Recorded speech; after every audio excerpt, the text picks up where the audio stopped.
Twins Dipper and Mabel Pines are sent to spend the summer with their great-uncle, Grunkle Stan, in the mysterious town of Gravity Falls, Oregon. Grunkle Stan has the kids help them run the Mystery Shack, the tourist trap that he owns.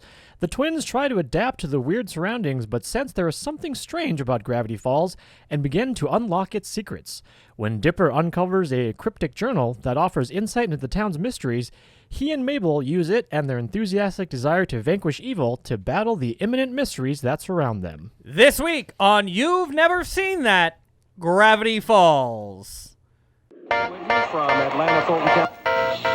But one objective. The color I see. Then you maintain the static. December 7th, night. You never seen that!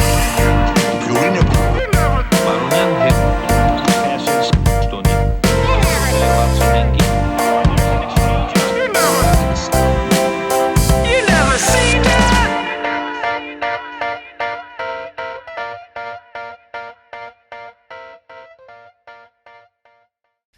Welcome back to another episode of the You've Never Seen That podcast. This is a show where two dudes watch an episode of a popular television show they've never seen. No, seen. you got it. And You're doing discuss great. You're doing the great. Plot, the characters, and the fandom surrounding it. As always, this sexy, sexy voice belongs to your boy Bell. And the other voice that's now a face is me, the Reverend Dr. Michael Haas. Hey, that's new. If you are a new listener, thanks for joining us. This is episode Thank 2 you of the Are we calling it a reboot? the rebirth. The rebirth. Normally, this is a show where two dudes watch a popular episode of a show they've never seen before. There is a third dude. Hold on. Before you even go into this, I'm just thinking of someone being like, "Oh yeah, I'm a born again. You've never seen that."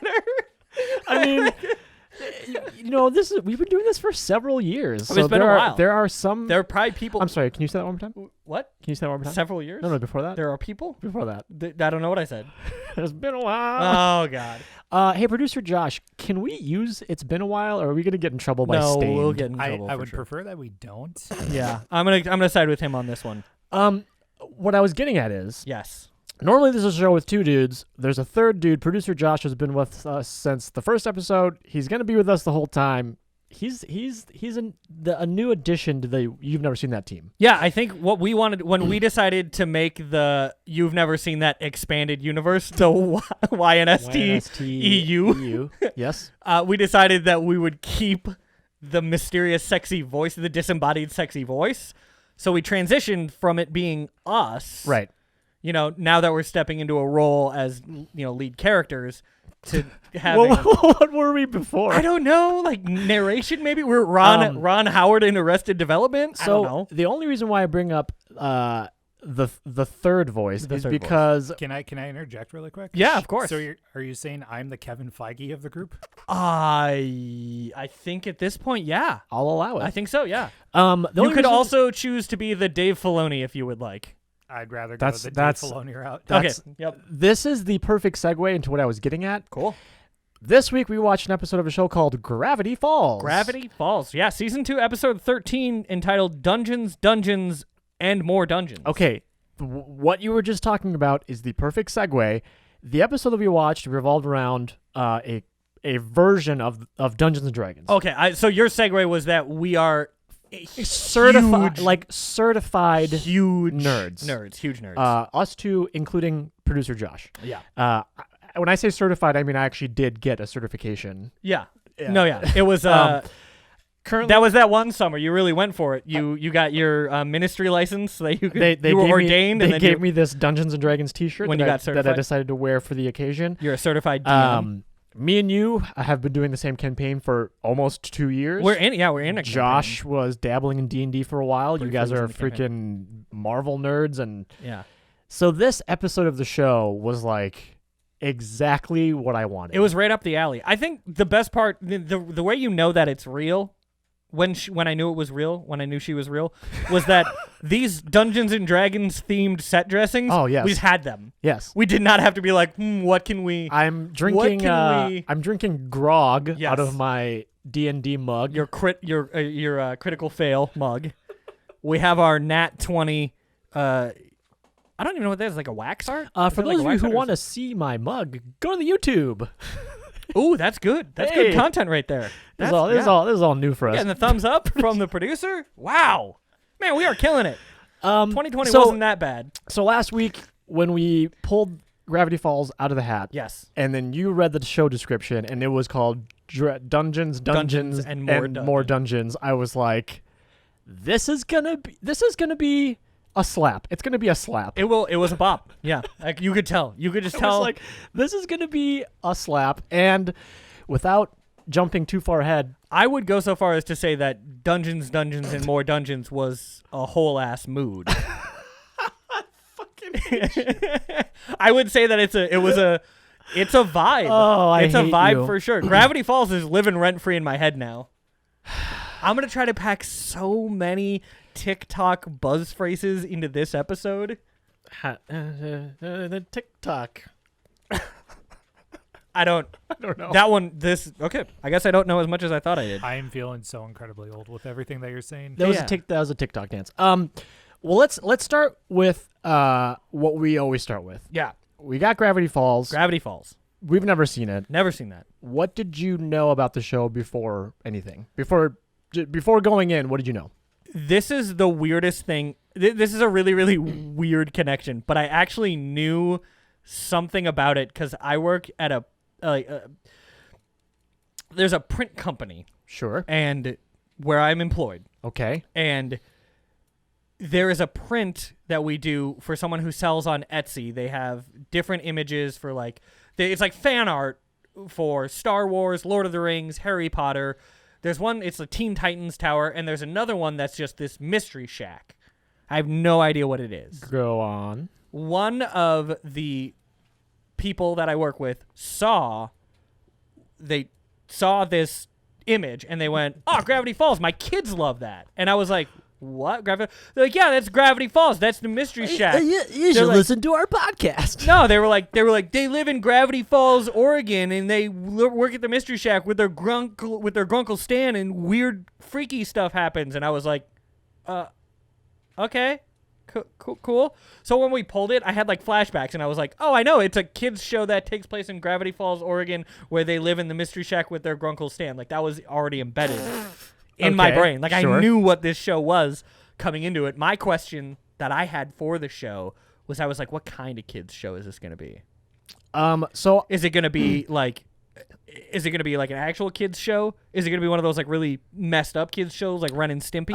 Is it going to be a transcendental learning tool for children? What kind of kids show is this? So those of you who have been with us since day one, you've probably watched Phineas and Ferb with us. Yep. You've watched Invader Zim. Invader Zim? God. You've also We watched kids shows that weren't necessarily cartoons, like iCarly and Sam and Cat. Zach and Cody. Zach and Cody. That was episode 2 of the That was podcast. a great show. Which, if you have not heard our episode on Zach and Cody, find it on Stitcher, iTunes, and Spotify in our back catalog.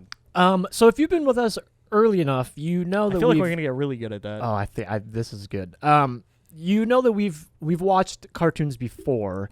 I actually had some high hopes for the show. I did I had too. a feeling that it was going to be good. We have a friend named Matt. Hopefully he doesn't care that I'm using his first. You know what? Let's call him. Let's call him Matt. Let's P. call him Mort. Let's call him Matt P. Oh, that's better. No, that's too obvious. We'll call him M. Polly. That's one of my favorite Simpsons jokes. If you didn't, I think he's okay with that So he has because that's a fake name that I used. He has a 9-year-old son who loves this show, Oh, does he? and oddly enough, I trust that kid's taste. I would too. I know this kid you speak of, and I would. He's got great taste, and he does. loves the show. He talks about it all the time, and I'm gonna have to talk to him about it next time I see him. oh, he'll be stoked. So based on the fact that it was called Dungeons, and Dragons, and Dungeons and Dragons, Dungeons, and more dungeons. what did I say? Something? Okay. I figured You it would used be words. I figured it would be right up our alley. Oh, it's called It's Dungeons, and more Dungeons Season and 2, Dragons and Episode 13 Dragons. now. Nope. Only part of that. So the topic of the episode, I was like, okay, this is going to be awesome Yes. because we both are very steeped in D&D culture. Yes. It's on the XD channel. Yeah. which puts out good stuff. Right. I mean, if it's not Pop or Crave, XD.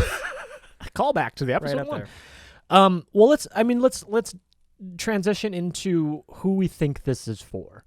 Kids. So, okay, but here's what I wanted to get at. When you think of cartoons, like for there kids. which demographic of kids? Like, okay, so let's start. Okay, I see Let's what you're start getting with at. Yeah, let's start children. with age. Oh, okay. Yeah. Let's start with age. Okay. like- I would say this is 8 to 12, yeah, 8 to 12. maybe younger. Would kids younger than 8 like this? Would kids older than 12 like this? No. We are both in our 30s We're and busy. thoroughly enjoyed this. Yeah. Well, okay. That's true. That is very true. Didn't gotta So- think about that. Yeah. No. I think this is probably a demographic of like 8 to 15. Like as a 15-year-old, if my younger brother were watching this, I might sit on the couch and go like, Crazy. huh. 15-year-olds are either being stoked to watch Gravity Falls or buying weed. Yeah. There's no in between. We might have to release this episode later to the point where weed's legalized. To be fair, I don't think it'll ever be legal for 15-year-olds. But I mean, I like 15. it's that you're right. It's that age where like you either are still into the things that you were into as a kid, You're either playing Pokemon Go and like or doing crack. what are the other? Like that's not what you Uh. meant. No, but you're right. Like I think back when I was like 15, I was like learning to drive a car, but also watching SpongeBob. I was So- beating Pokemon Silver. Yeah, that sounds about right. That tracks. Yeah.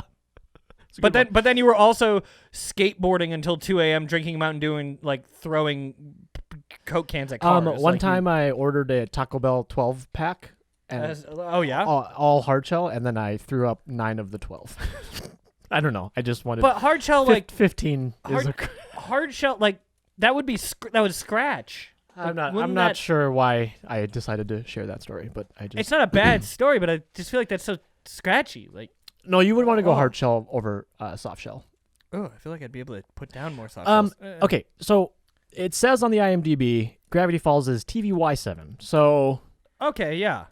So people whose names start with Y 7 times.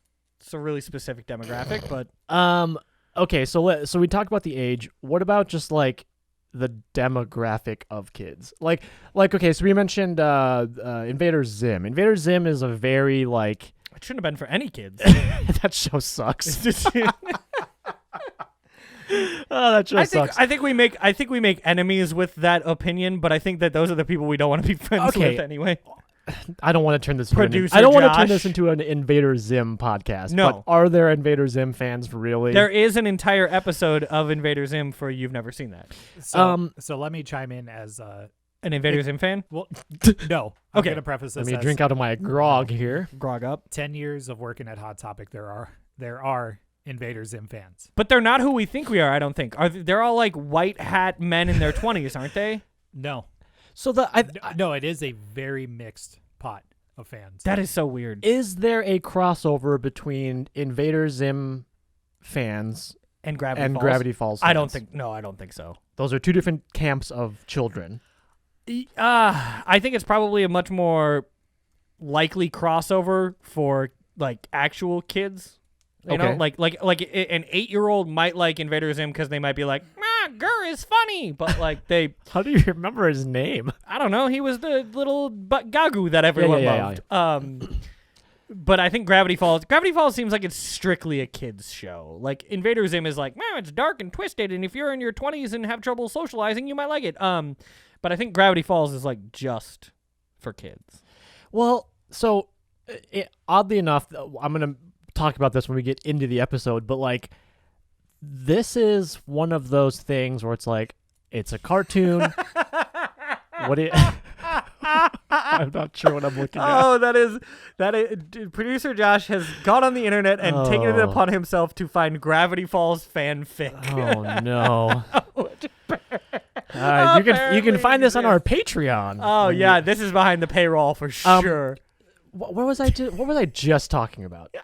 I lost it Because I looked up and I saw fan fiction, and now I'm I was talking We were about. talking about people okay. watching the show. I'm gonna bring this up later when we get into the actual episode. Yeah. It's one of those kids shows. It's a cartoon. It's on a kids network. Yep. It's obviously for children. I thought this was on Cartoon Network. I think it's Disney XD.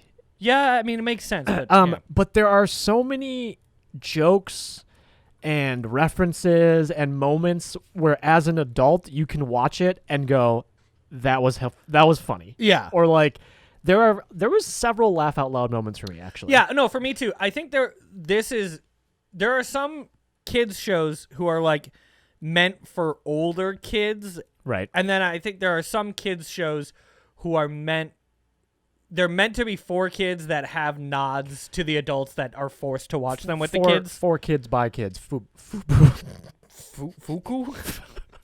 Fubu. Fusu? For kids by kids. For kids by kids. Fukubuka? Fukububa? Fuck. Yeah, I don't. Ow. YouTube is gonna censor this for no Yeah, all reason. right, 'cause sorry. it's me trying to say that. This is weird. I got trapped under the microphone just now. It will happen. Those of you watching, you can see how. I think the Clunky difference this is. Go ahead. the difference is you look at like a kids show that's not a kids show, right? Like Dragon Ball Z is not a kids show. It's a kids show, but it's not. I a would kids show. say you that look at like teeters on the edge of like anime, and anime is anime as a whole it's is a a different kids show that's not a kids show, right. But then when you look at like Gravity Falls, and I think another great parallel would be like Inside Out, the movie Inside Out, right? Oh, yeah. Like that is a kids movie, but when you watch Bing Bong Die, Ugh. like that is an adult Actually, can we moment. Just one. Sorry, Yeah, I just wanted to. That was fair. That was absolutely fair. Big ups to the to Rest the in big, peace, to homie. the big man. The big homie. Go ahead. Trunky boy. Inside Out is a kids movie that has a lot of adult moments. Like the moment where they go into the mom's brain and the she's thinking about the helicopter pilot from Brazil. Like there's a lot of adult moments, but it's a kids movie, and I feel Gravity Falls Okay. into that same which is Stonewall. Thank you. All right, cat in the wall. I'll get out of here now. Oh, you guys have been great. Thank you so much. No, I think Gravity Falls into that same realm. And the reason why I say I'll bring it up in the plot is because there is a specific moment where I'm really curious as where to they which actually- moment you are referring to, because I wrote down a couple of them. Well, I don't. Okay, so there is a specific moment where they talk about how they write jokes that are actually meant for adults, but they say it in a way. We'll get to it in the plot, and you'll remember. But they almost explicitly, in a meta way, are like, "Yes, this is a show for children, but you adults, you'll also." Oh laugh." yeah. Okay. Yes. It's like a very clever way that they did it. But, so I think we agree it is a very specific demographic. Yeah. Neither of us are dads. Josh, producer Josh, are you a dad? No. Define dad. Yeah. Do you have a human child? Human child, no. Okay. Human child, no. So You knew the answer to that. Why would you? I know. Ask? I Why'd just you thought. ask? I just thought. You know. I just thought it would be funny to You ask. know him. that. Not only that, but we already went over a friend who has a kid and knows True. this show. This would be a show that I would enjoy watching with my child. Yeah, no, I would too. Yeah. Invader Zim, if he put that on, I would just leave for a pack of cigarettes and never come back. No. Like you walk in and Invader Zim's on, you're like, well, 8 years, we had a good run. Dad's gotta go get milk. Don't wait. There's something I wanted to bring up before we jump into the plot. Was it abandoning your children? No. Oh, okay. I think that I'll producer Josh, if you could look this up and confirm.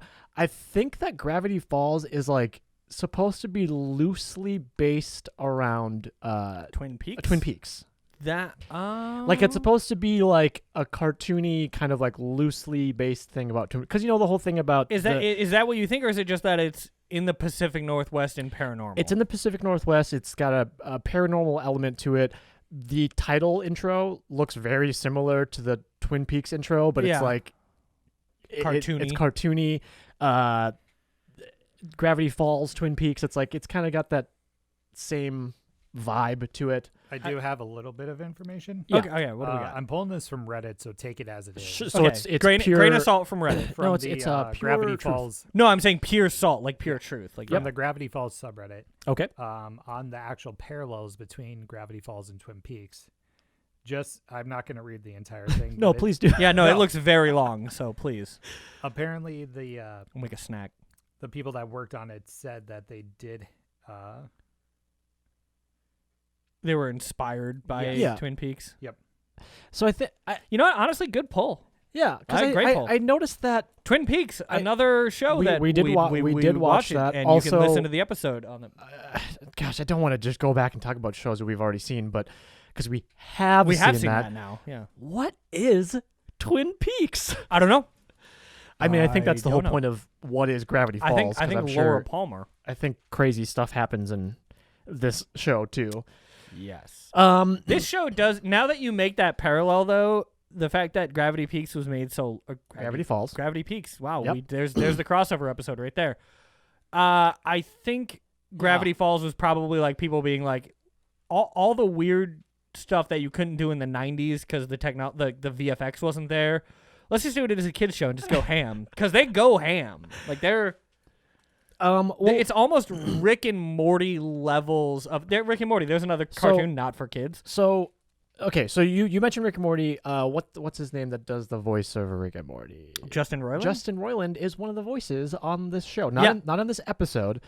But let's quick talk about some of the characters and some of the voice acting. The voice acting in the show is Bananas. pretty bananas. Like I was, well, right away you know Kristen Schaal because it's Yep. like how do you not? Well, her voice is so unique. Her voice is literally iconic. So there are a lot of characters in this show. I don't know how many of them are reoccurring or how many of them are just like single episodes, but I do really wonder the later on in the episode when they show it's their version of LARPing. I can't remember what. Oh, they I call have it in my notes. We'll get to it. Flicorping. It's so funny. I have it written down too. But when they show that, I get the feeling that those characters are recurring characters. Yeah, there's a couple characters that we only get for brief moments. But I was after we watched the episode, I went back to the IMDb and I was just looking through the list of voice actors, and I was like, "Holy shit!" Yeah, Like, it's what? it's obnoxious. Like the list of people that have done. I mean, John DiMaggio is like the godfather of voice acting. Like he does yeah. all of Futurama, and he does like He's a the lot red of M&M. What? You didn't know that? Is he really? He's the red M&M. Oh, well. No. Huh? No. Isn't he the red M&M? No. I thought the guy that played Fry and the guy that played the yeah, red but M&M that's was... not John DiMaggio. John DiMaggio. I think I'm butchering the name. It was Bender. Yeah, he's Oh, yeah, but who's the other guy then that does... Because, no, the guy that does Fry, who is also the red M&M, does... he is an insanely prolific voice actor as well. But so I was just Sorry. going. I think Josh found it. Sorry, Billy West. Yeah, so Billy Oh, West, yeah, that's another- Billy that's West, another- John DiMaggio, and H. John Benjamin are like that's like the holy trinity of voice acting of cartoon right there. voice yeah. acting. Yeah. So Jason Ritter, he plays Dipper, which I kept in my notes calling him Flipper, and I realized it's Dipper. Yeah. Jason Ritter is like a pretty popular actor. He's been in a whole bunch of stuff.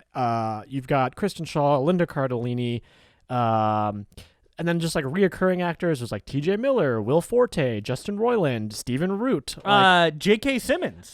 Nick Offerman, Nathan Fillion, one of your favorites. I love Nathan Fillion. The list is kind of endless, and I feel like it goes back to what we were talking about, where it's like, yeah, it's a kid show, but it's so clever, and like there are so many moments. That I feel like it's so clever and well written as a kids show that it's not hard to get these A-list actors to sign on to it. yeah, to be like, hey, do you want to come to the studio for a day and just like Yeah. record an episode? And it's, I mean, This is actually really random.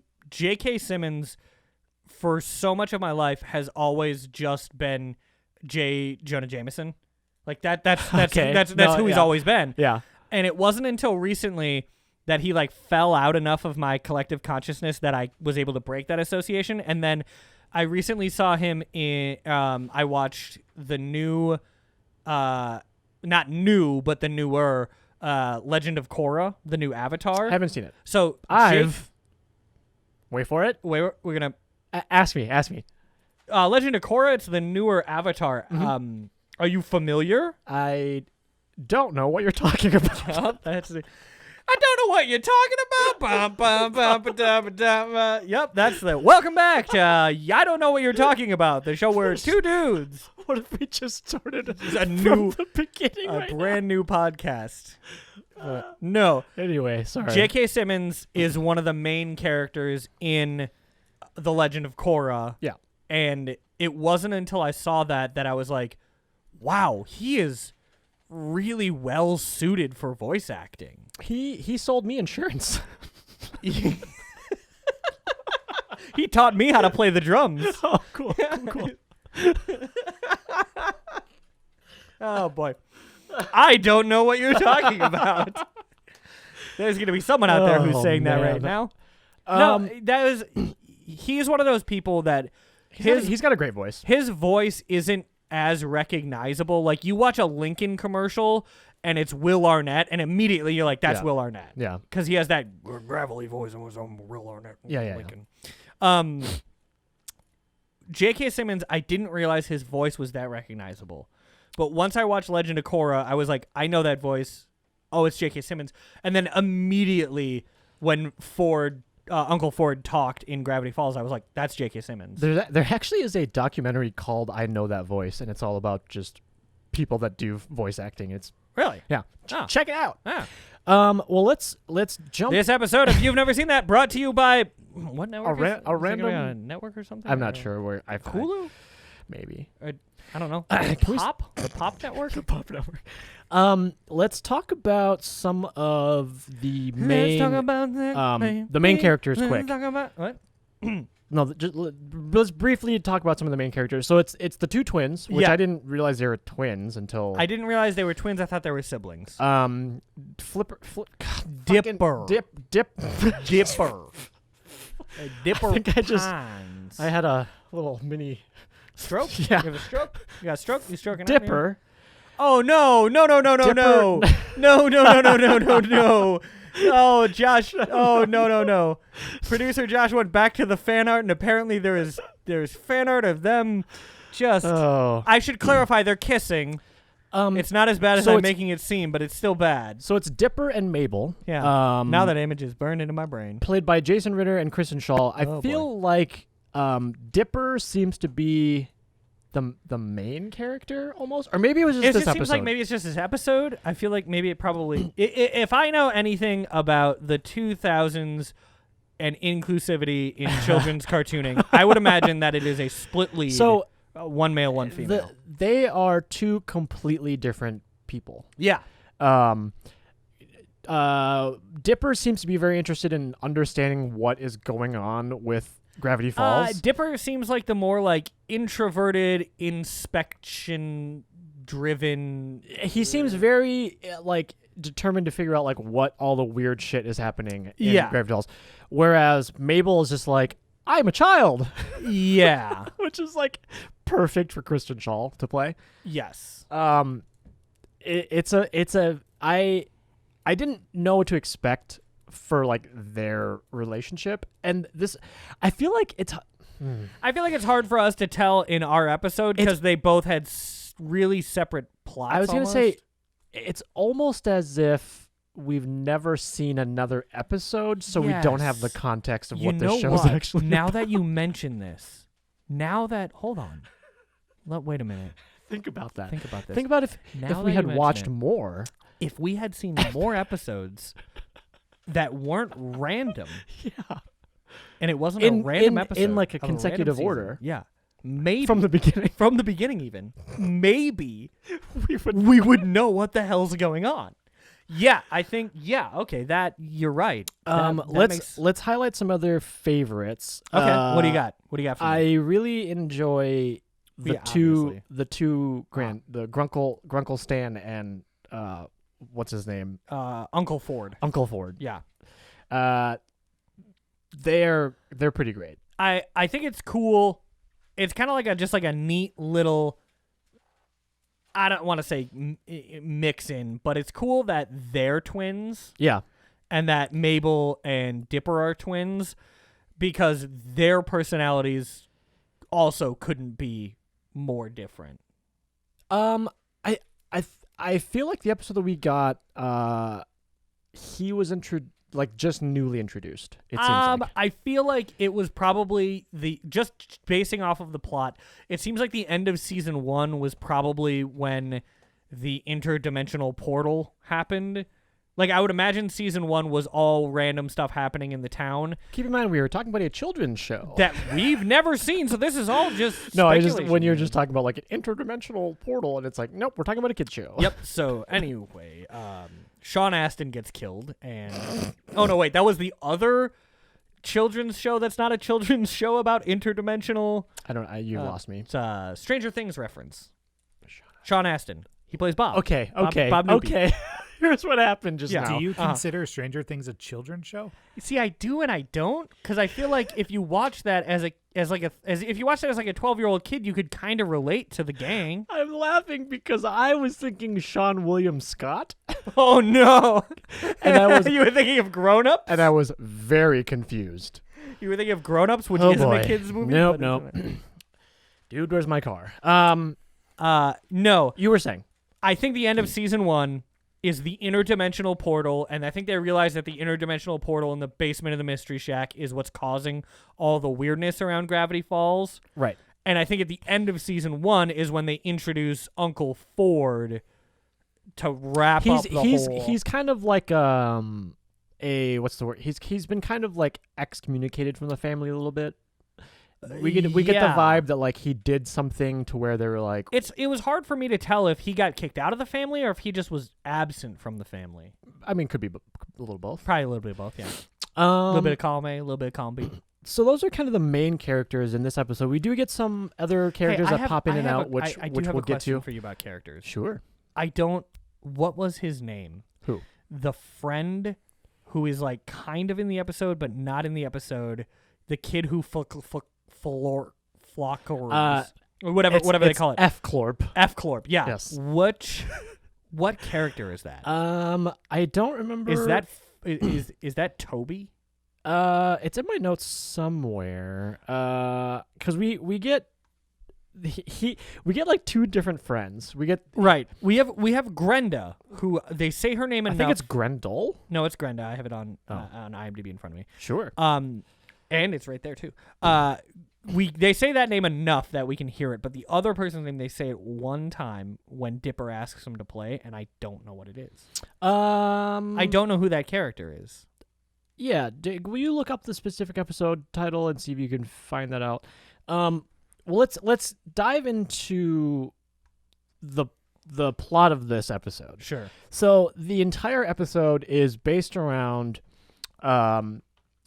Flipper. God damn You're it! still doing Son it. of a mother! Still doing it. Eat my okay. Can I? Dipper. I don't. Yeah. Dipper. He comes across a game called Dungeons, and More Dungeons, and wants to get that character. basically wants to get everyone to play, and then no one is really interested except for Ford. Right. And so the entire episode is kind of just based around them two going underground and playing D&D and more D. I actually think you were right on that one. Yeah. I actually think you may have been right on that That one. was good, right? Oh, there it is. His name is Seuss. Oh yeah, Seuss. Seuss Ramirez. Yeah, I have that in my notes, but I was like, "What the hell is Seuss?" And I remember then I realized his name is Jesus. Oh God, I'm not doing the rest of that. They call him Seuss.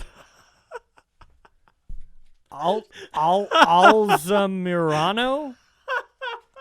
Not only am I bad at reading, oh man, but that is far away. And there's a boat. Jesus Seuss Alzamirano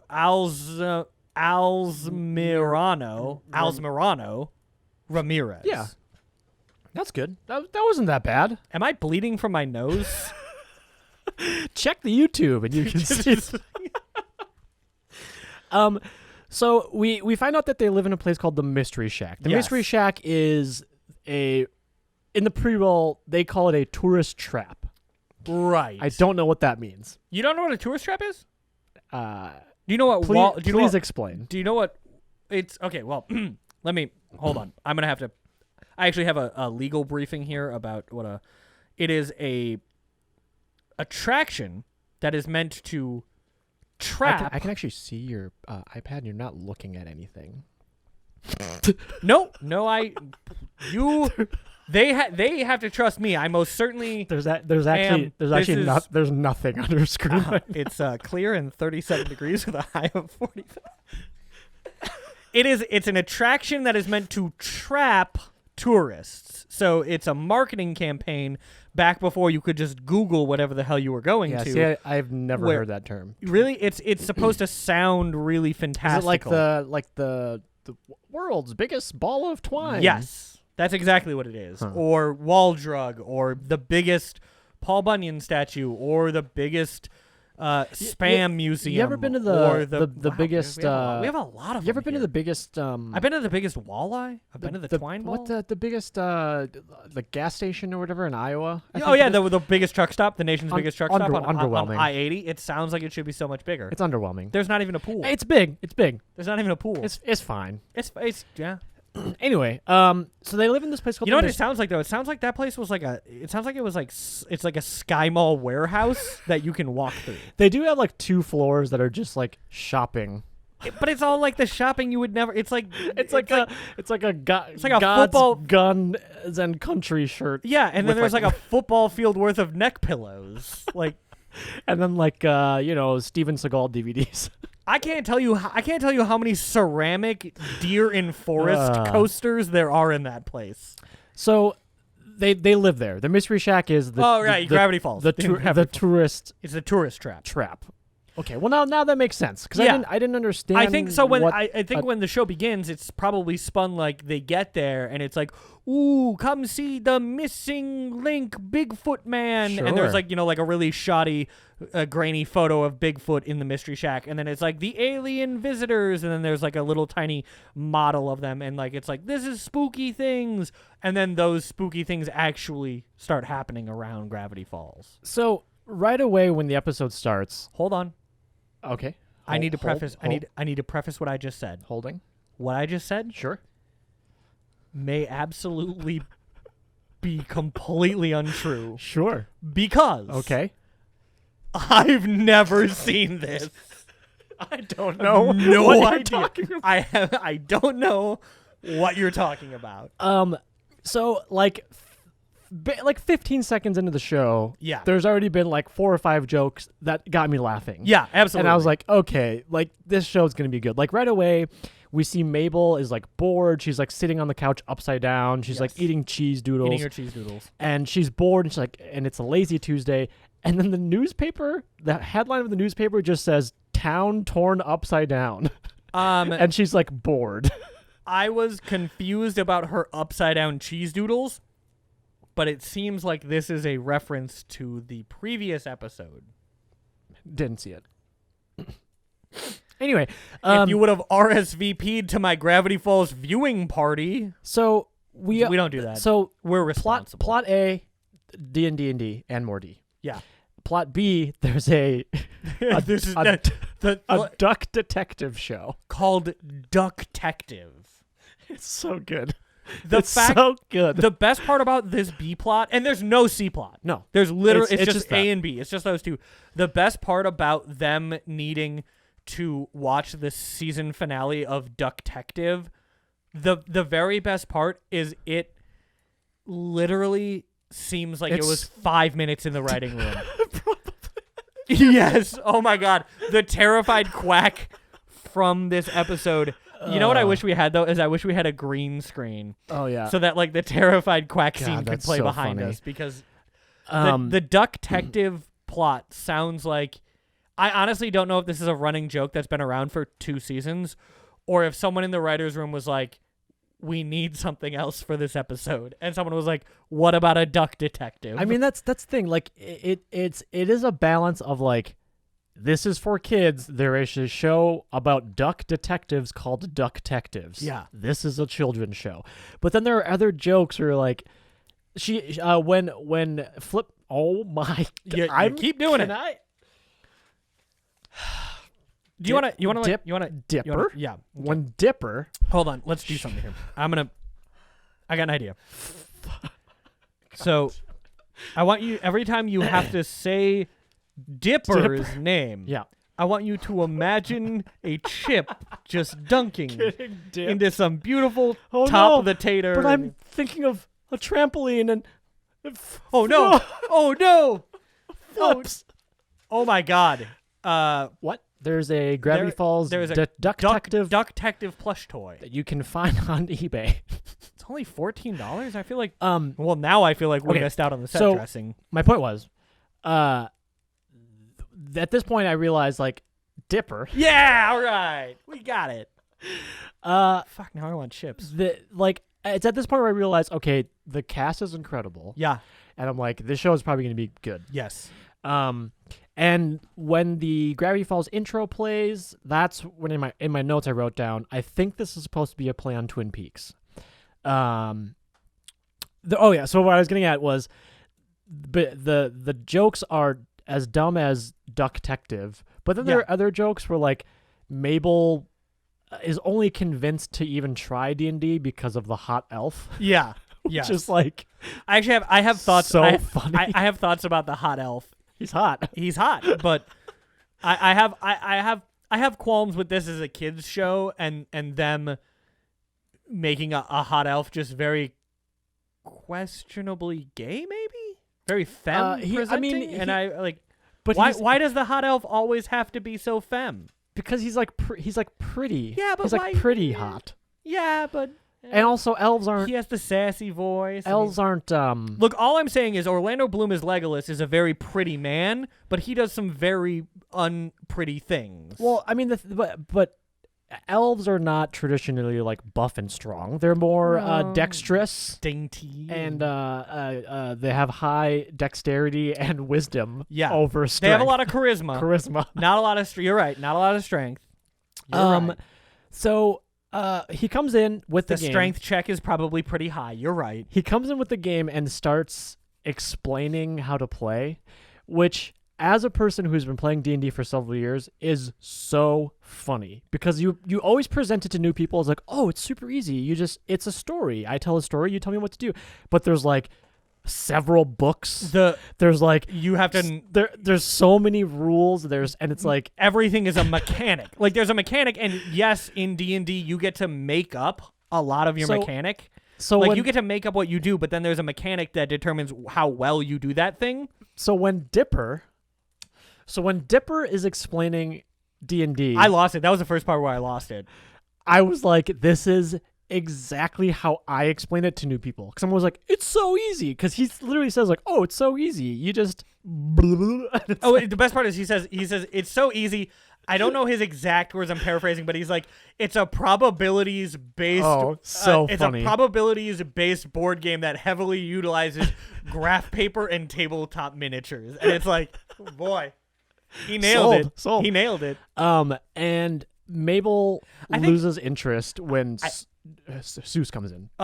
The way that he describes D&D to Mabel is probably one of the funniest things to me, because D&D is one of those things where if you do it, if you just dive in and you commit to it and you go, I don't know what the heck this is. I don't know what's going on. I don't know why I have to roll this dice or anything. Right. Like I don't understand why I'm doing what I'm doing. But if you just jump into it and you start running with it, there are not many people that I've met that don't like D&D. I was just gonna say, for those of you listening or watching, I highly suggest trying it out. Yeah. In the last the Stranger Things era, we'll call it. Sure. D&D has gotten so popular, and there are so many people that I would never Could you in imagine? my life Could you expect. imagine playing Dungeons and Dragons BSE? I used to, and then I stopped. That's before Stranger Things Yeah. era. Yeah. I used to, and then I stopped because I couldn't find people to play with, and then Right. all of a sudden everyone started playing it Everyone again. started playing again. But there are people now that I know that play D&D that are like, I would never in my life expect them to play, and they have like weekly games, and they play for hours, and they're like, they talk about their characters, and I'm like, newsflash, you're a nerd. Yeah. That's one of the best parts about D&D, I think, is that I've known so many people that play when really like the way to to really just do it. If you just dive into it, you have fun. So The only people that I know that don't have fun is the people who come in and go, man, this is stupid. And then they feel like challenged to maintain that facade through the whole I don't think I've ever met that person. I have met people like that. I have absolutely met. I mean, so This is dumb.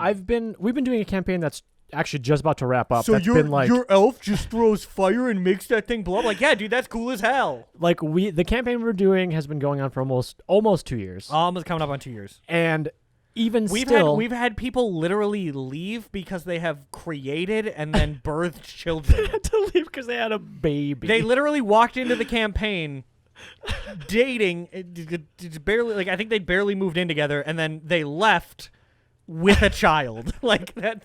But my how long point is it like took. we've been doing this for so long, and I've been DMing for so long, and there are still moments where I'm like, oh, I don't know what that is. I have to look it up. Yeah. And so the rules are confusing. Yeah. But they're not. It's just a story. Yeah.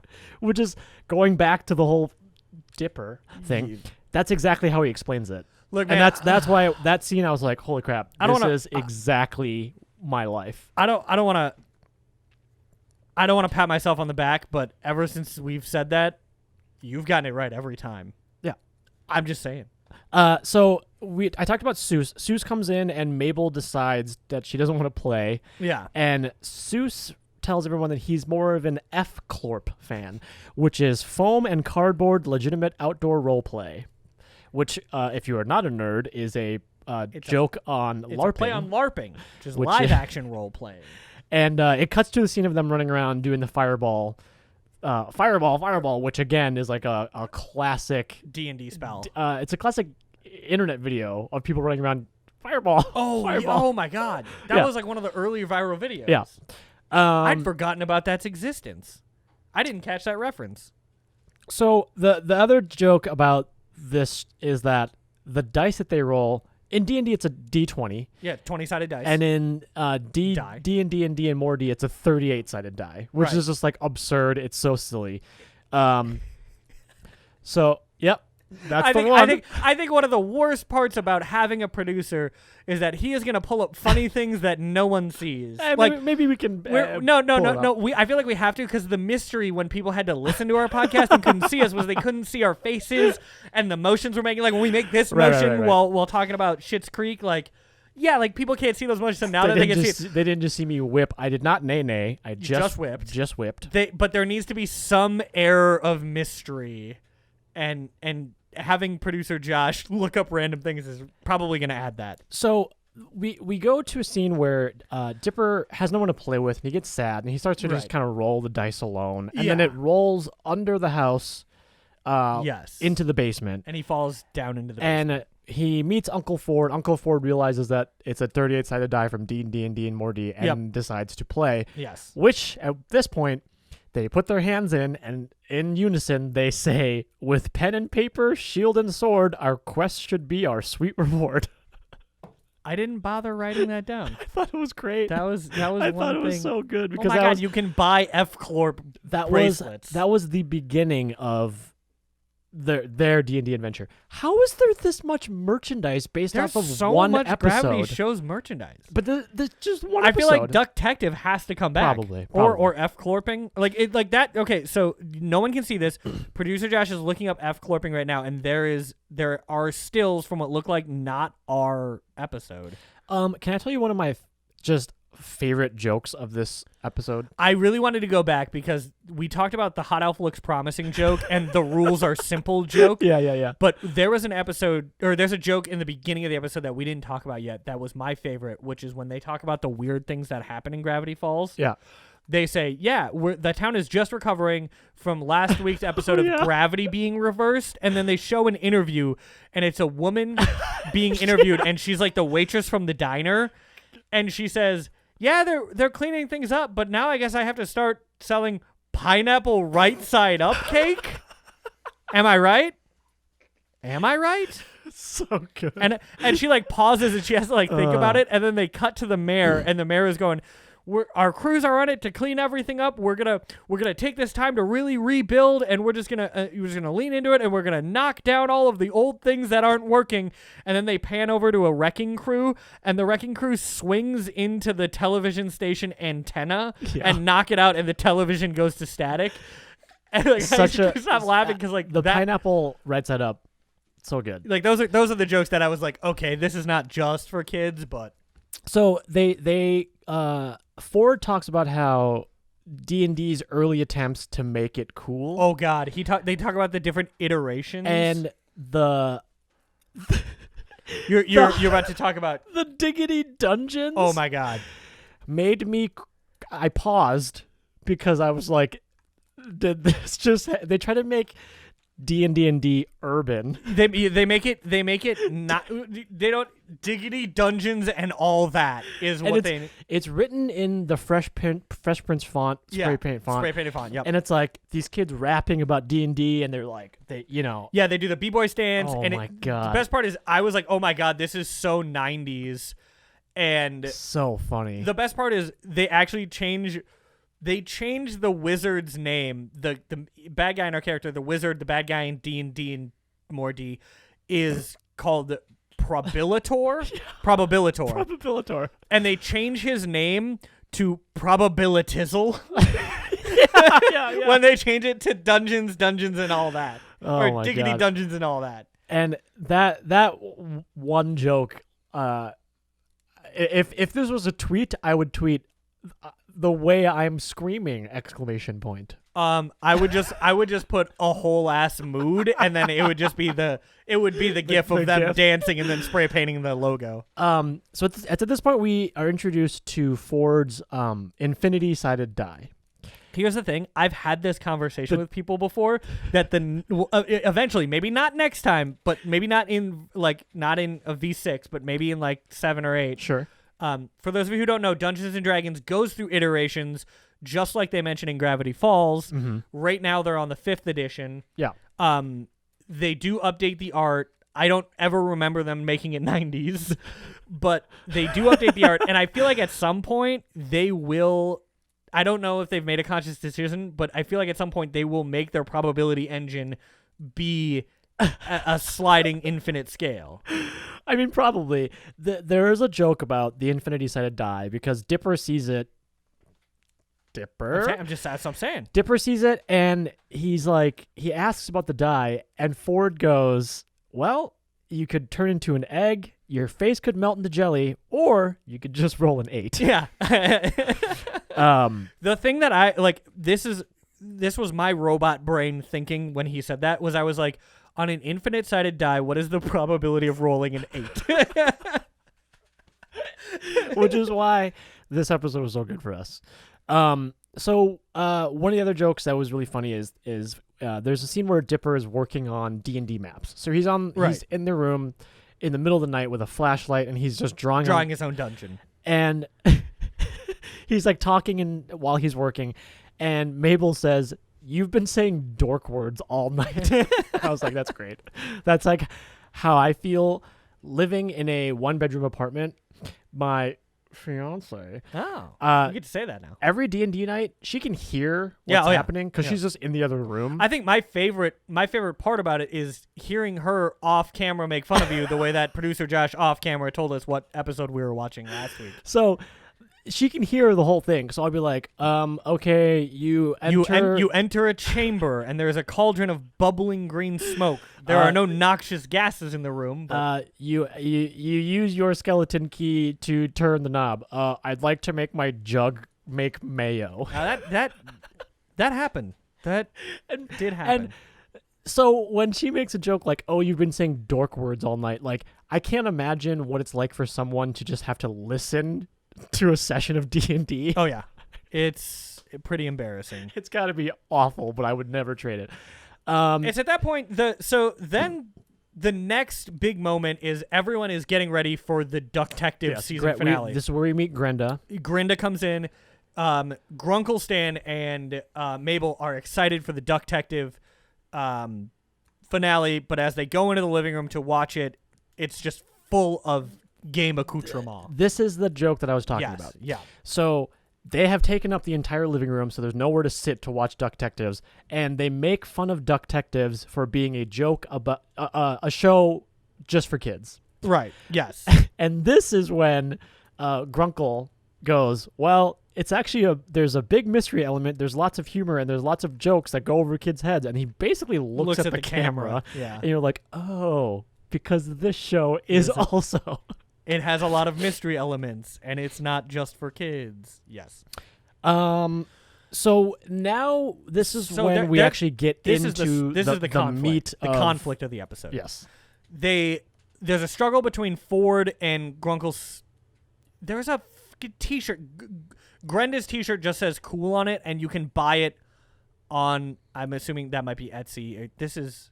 Oh, you can buy It's on Redbubble. It's Redbubble. Redbubble sucks. Don't use Redbubble. Yeah, they steal stuff. But anyway, do they steal stuff? I thought that's what I'd heard. Yeah, they just like rip. Yeah, it's pretty copyrighted. Anyway, not the point. The point is, Grunkle Stan, who wants to watch Duck Detective, and so stupid. Ford, who want to play the game, they get in a fight, and when they fight, they knock out the infinite-sided dice. Right. And when it lands, it summons Probabilitor, and it brings the game to life. So we essentially follow them through this whole adventure, which, kind of skipping ahead, leads to this confrontation, this final battle. Yeah. So Probabilitor, the one of my favorite jokes in the show was Probabilitor. He comes out and they're all like, "Oh my God, he's real! I can't believe this!" And he's like, "Yes, I'm Probabilitor. I'm gonna torment you with math. Kneel before me." And then he rolls the dice. Yeah. And you can see he rolls a 3, which in D&D is a very low roll, which means whatever you're doing, you don't do a lot of it. Right. Like if you're trying to lift something heavy and you roll a 3, you won't be able to lift it. Right. Because it's not a high number. He rolls a 3 and he goes, "Kneel before me," and like the common phrase would be like, "Kneel before me and weep," or "Kneel before me and despair," and that would be like if you rolled the 20. But he rolls a 3, so he goes, "Kneel before me and snivel." I feel that's like such a specific joke for adults who play D&D. Do you think that we only enjoy this so much because we play D&D, or Probably. do you think that other people would enjoy this as much if you didn't? I think it's an added. Yeah, I think it's just an added layer. It's a bonus. So for that's us. like one of the biggest things for me was when I heard this voice. When I heard Probabilitor's voice, I was like, "No way!" Yeah, so I funny. don't. So funny. I can't believe it. And sure enough, when I looked it up, Probabilitor is played by Weird Al Yankovic, and I was like, "This is the coolest thing ever." As Ford and Dipper, I'm saying, as the two of them, they get captured by Probabilitor. Grunkle Stan, Grenda, and Mabel all go after them. Yeah, try to find they them. suit up to try and save Great Uncle Ford and Dipper. So one of the funniest jokes is, well, first of all, as they're going, there's a little what are they called? The little fairy. Yeah. The Zelda joke is just perfect. What did I miss? What? She goes, "Look, listen." Oh yeah. It's like such a subtle joke, and it's like, okay, I think also for people in their 30s, mid 30s, yeah, you would probably have children that are in this age, right? And so the jokes are like for people who played games in their 90s. Yeah, for people who played Ocarina of Time, grew up heavily. on video games and D&D. I think this is where you get like the blend of a kids show and adults show is when they decide that they're gonna go save Ford and Dipper. Everyone suits up, right? Grunkle Stan grabs a bat. Yeah. Mabel grabs a rake. Grenda, who is like a heftier lady, Yeah. she grabs an entire ass chair. Yeah. She grabs a It's so whole funny. ass recliner. And the best part is like, you're like, "Ha, that's funny. She grabbed a recliner." But then they meet Probabilitor's guard, who is the ogre, and she just fucking cleans house with the chair. She hits him with the chair, and Mabel looks at him and goes, "Oh my God, is he dead?" And Grunkle Stan like kneels down and puts his arm around Grenda, and he's like, "There's no cops in the woods. This will be our little secret." This goes to our grave. Yeah, that's what he says. "There's no cops in the forest. God. This goes to our grave." And I was like, that is not a kid's joke, but kids are laughing because she just hit him with a chair. So let's talk about the final battle. Yes. So they confront Probabilitor, and he says, "You to save your friends, you have to beat me in D&D and more D." And so they basically explained again that like you just say what you want to do and roll the dice, and it either happens or doesn't. Yes. Which is the easiest and most simple explanation of how D&D works. Yes. You say you want to do a thing. The DM says, okay, here are the circumstances. You roll to see if you do the thing. Yes. That's how D&D works. That's exactly how D&D works. So knowing that, she summons a centaur tar. Yeah, there is some. They do a couple like they summon some like flaming swords. Here's the thing. Centaur Here's the thing. Though. tar. Here's the thing. They summon flaming swords. They summon shields and springy. They summon like Did springy. I just blow out the candle? I think you did. They summon springy boots and all these things. The It all makes centaur sense. tar. When they summon the was- centaur tar, it is the hardest left turn, and it was so disturbing to me. Yeah, body of a centaur on the body of a centaur. with the head of a centaur. No, it's not even that. It's the body of a centaur with the head of a body of a centaur. Producer Josh has pulled it up, and Oh, it's God. making me viscerally uncomfortable to look at. It's so funny. When I was watching this episode, as soon as the centaur tar showed up, You did watch it. I did watch it.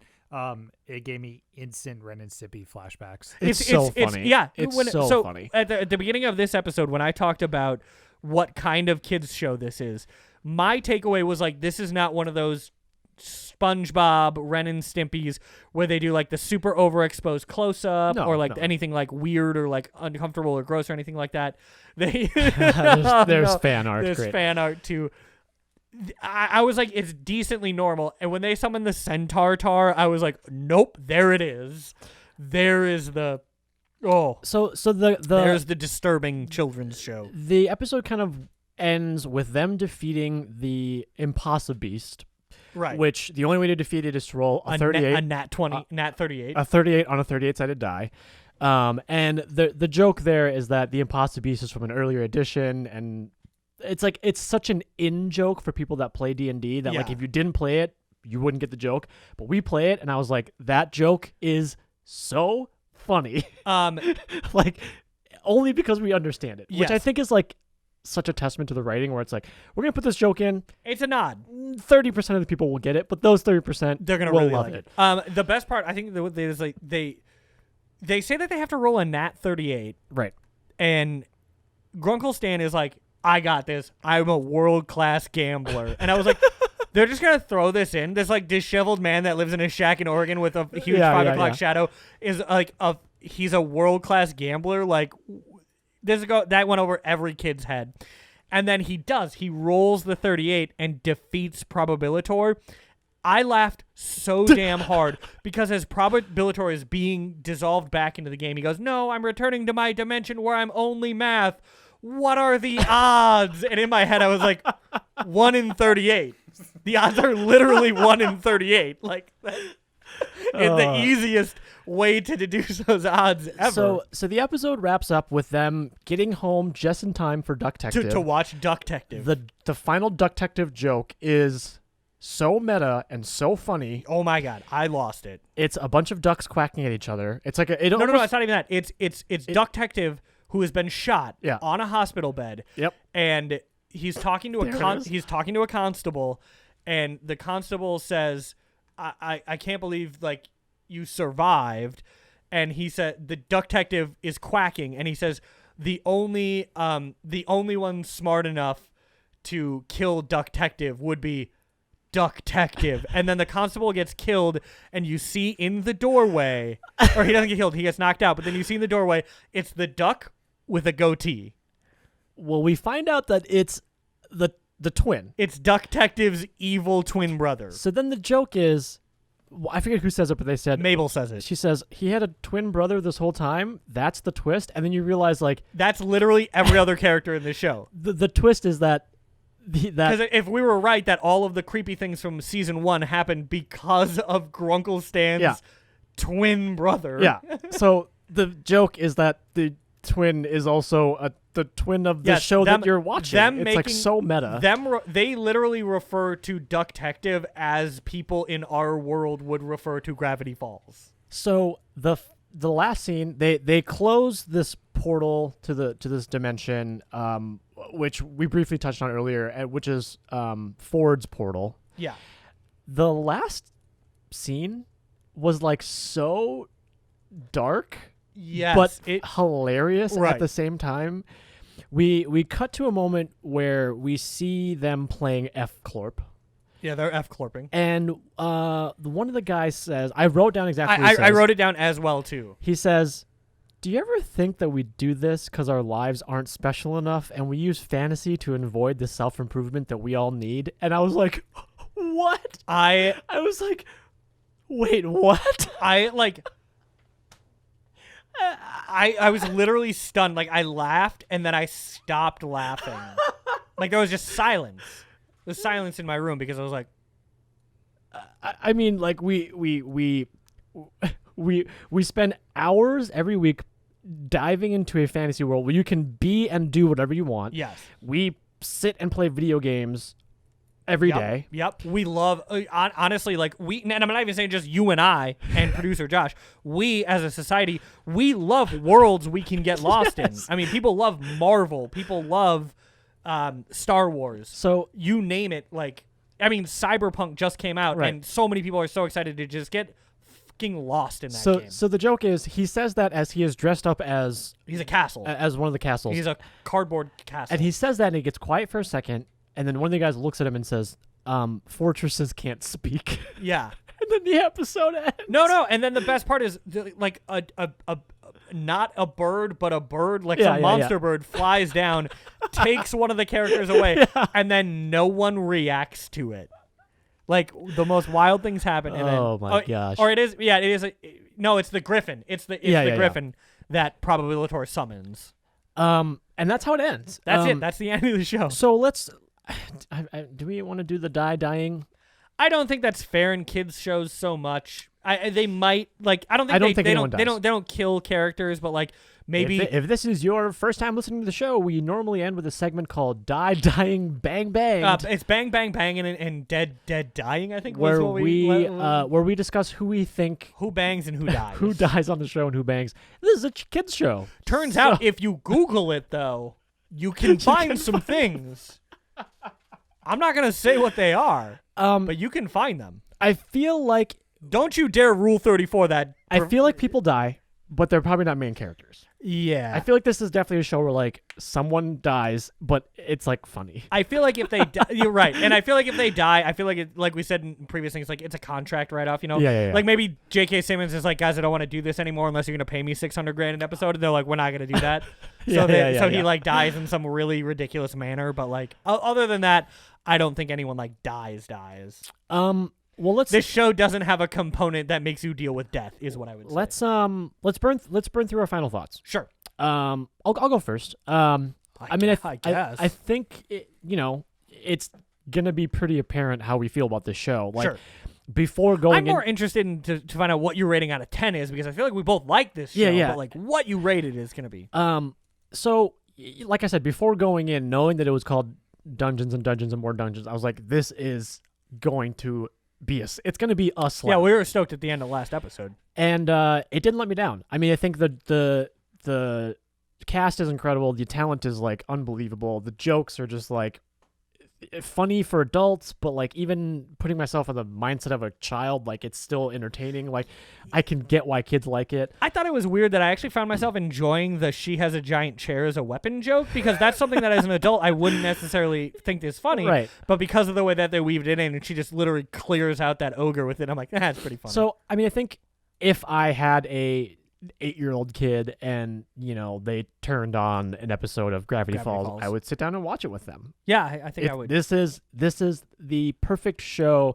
I also think, like, again, maybe it's just this episode, but like it's so creative, and I feel like it's a show that lets kids just like go nuts and be creative. I think as a parent, I would really want my kids watching this, because I feel like it tells them to like engage their imagination. Out of 10, I mean, I have a personal rule where I don't think I can ever give a show a 10. Right, we've been over that. Because I think I've only Schitt's seen Creek last week got really close. Like a 9.8 or Yeah, something. it got really close.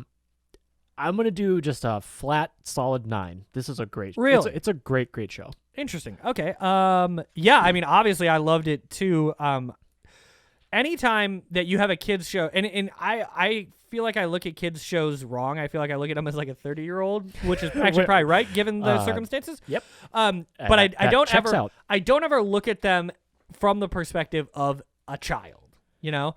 But I think if I were a kid, this show would be a huge success because it's one of those shows that I wouldn't be able to understand why it's a huge success. As an adult, as a parent, I would get all these jokes. I'd laugh at them. I'd go, man, it's getting my kid to be imaginative. It's getting my kid to think outside the box. It's getting my kid to be inquisitive. It's, the mystery is engaging them. It's probably engaging their mind. These are all great things. The jokes, the writing, it's all great. As a 30-year-old or as a parent, I would love all that. But I don't think I ever look at it as like, if I were an 8-year-old kid, would I love this show? And I think the answer is yes. Yeah, I think it's also just our personalities align with this show. Yeah. More so than Invaders. Right. Well, but I think I think my takeaway from it is if I'm a parent and my kids are watching a show, I would much rather have them watching Gravity Falls than Invader Zim. Yeah, no, I'm with you. And not just because I'm like, Invader Zim is I don't want my kids to be goth. I don't want my kids to I don't want them shopping at the Hot Topic. No, I think that just pound for pound as a show like Gravity Falls is better than a show like Invader Zim. Yeah. And I would give this show, I generally rate things lower than you. As like an adult who as a grown go higher than me. As a grown man with an interest level in this show, I'd put it at like a cool 7.8. Yeah. And that's just like, I don't intend to watch Gravity Falls. Yeah, I don't mean, intend to go back and watch every episode. I don't think I would either. Did I very, very much enjoy Dungeons, and More Dungeons, season 2, episode 13? Yeah. I wonder if loved it. our thoughts of the show would be different if it was an episode that wasn't revolved around something that we both enjoy. Right. That's what when I say a 7.8. I think it was just specific to this episode. Right. When I say a 7.8, I'm ranking that as like, do I like this show? Do I think it's a good show? Do I think it has merit? I'd even go so far as to say like maybe like an 8, a solid 8 as a show. Did I like this episode? Do I think this is a great show? Would I love it if my kids watch this? I'd put it at like a solid 9 as well. It's great. So that was Gravity Falls. Gravity Falls. This is the point of the show, ironically, where we roll dice and determine what show and episode we're going to watch. So producer Josh is We'll let him draw it out of the hat and figure out what we're watching. But while we're doing that, if you're watching this, thank you. If you want to listen to this at a later date or tell your friends to listen to this on a road trip or something like that, you can find us on Spotify, Stitcher, Apple Podcasts, wherever you watch podcasts. Yeah. You could probably listen to this podcast as well. You can also find us now on the YouTube. Also, hop on the internet on those social media apps. You can find us on Twitter, Facebook, Instagram. At You've Never Seen That, I believe, what is our handle? YNST Podcast. At YNST Podcast. And I don't know our own handle. hey, you know what? Episode 2 of the rebirth of a born again. You've never seen that, so that's okay. If you like our show, tell your friends. Tell people. Hit the subscribe button, push the little bell so you get the notification that we have a new episode up every Monday. Digging in the hat. What do we got? Young Sheldon. Absolutely Absolutely not. Come on, young Next Snowpiercer. episode, we are watching Young Sheldon. The Blind Spot. The Blind I Spot. think it's a stupid NBC It's show. like a drama. I don't know. I've never. I don't. Over on how many blindside jokes we're gonna make next week. Oh, I can't. I'm gonna. Are we doing like Vegas odds, or are we like just a straight over under? Because I'll put it at 21. I'm already prepared. I'll put it at 21. I already think that this show is about football. Do we include references? Like if I say that Jennifer Garner, if I say even the same. yeah, no. If I make jokes about Michael Orr, Oh god. or Julia Roberts, am I still making a blindside joke? I don't know. Maybe. How many episodes are you rocking with? How many seasons? Yeah, seasons. I mean. Sounds like, might be. So there's a little confusion because we have written The Blind Spot, but the show is just called Blind Blind Spot. Blind Spot. Whatever. Okay. So Roll the dice. How many? Well, whoever what is in charge of we are putting names looking in the hat. We're looking at 5 total seasons, so we are going to have 5 seasons. Season 3. Season 3? Oh, perfect. Right? Yeah. I hate the middle. Yeah, it's the seasons. worst. It's awful. It's the worst. This is where they're trying to wrap up all of the season 1 and 2 arcs and loose plot holes because they need longevity, and they're introducing just the most obnoxious. It's 5 seasons of someone trying to merge. That is a good joke. That is a good joke. All right, season 3 of the Blind Spot. I'm sorry, of Okay, Blind Spot. Blind Spot. But here's my question to you: when they merge, is it very cinematic? Is it like dun, dun, dun, dun, dun, dun, dun, dun, and they're like looking and checking, or is it like is it like a no. Memento where it's told about the blind spot but you never see the blind spot? Because you can't. We 'Cause won't it's the know. blind We won't know until next week. So, all right, Season 3 Season 3, Blind Spot episode. We're looking at 22 episodes total. Okay. So I guess roll the D20 and we'll just go from there. that's what I am doing. Yeah, I don't. So, The Blind Spot, Season 3, Episode 4. Season 3, Episode 4. Great. All right, Which is read the entitled- title and description, please. Season 3, Episode 4 is Gunplay Ricochet. Okay, so it's not about God, football. I already hate this. As the team chases a deadly bomber who's terrorizing Manhattan, This is Blue Bloods. We've already watched this. Jane Oh, This yeah. is Quantico. Jane uncovers a shattering secret from her youth. These are the shows I hate watching. Over under on how shattering this is.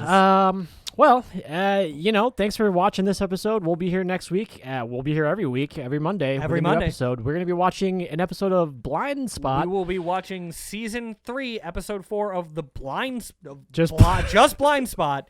Okay, all right. So every time I think about it, you're dipping the chip, but then it's failing to merge. It's just Blind Spot. Oh boy! Thanks for listening. Thanks, we'll everybody. See you guys next week. We'll see you next week. Okay, bye. You never seen that.